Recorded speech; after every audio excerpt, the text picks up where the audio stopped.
Thank you, Senator Durbin.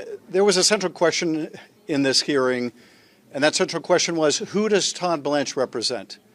Does he represent the person of the president, or does he represent the American people? And time after time after time, it became clear the answer is he represents Donald Trump, the person of Donald Trump. Indeed, he said as much in what I think we can all describe as a Freudian slip. But we see evidence of that in his entire conduct during the year that he's been in the Justice Department, or more than a year.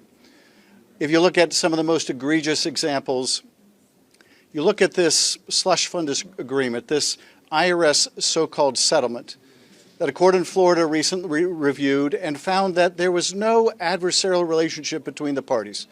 Basically, the president was negotiating with the president, and Todd Blanche was the lawyer for both.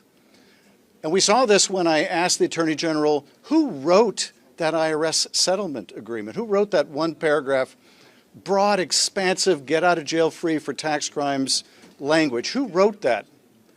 And he acknowledged he didn't write it. And he acknowledged he didn't know who did write it. Now, he thought that it might have been written by the Department of Justice or maybe the IRS, but he didn't know. When you read the language of it, it looked a lot like it was written by the president's lawyers.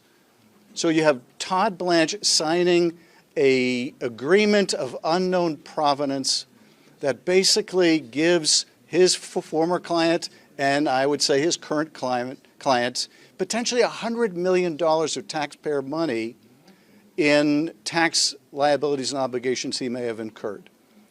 And that he could, in respect to the slush fund, represent in prior testimony and again today, that the slush fund is dead, that he could attribute to himself the power to say that when this is supposed to be what he's argued to be a negotiation between two adversarial parties.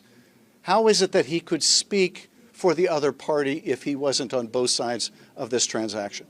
This too was raised by the court in Florida when it sent a letter referral to the Bar Association in New York to look at the ethical or lack of ethical conduct by the Attorney General. So time after time, whether it's the IRS agreement, the slush fund, whether it's dismissing cases against insurrectionists, whether it's the department's opposition to the release of the second report on the Mar-a-Lago case, time after time after time, this department under his leadership has taken a position that's not in the public interest. And the problem is this: who is representing the American people at the top of the Justice Department? And the answer is presently no one. No one. There is simply a lawyer representing the President of the United States and his personal interests. And therein lies the danger to the American people.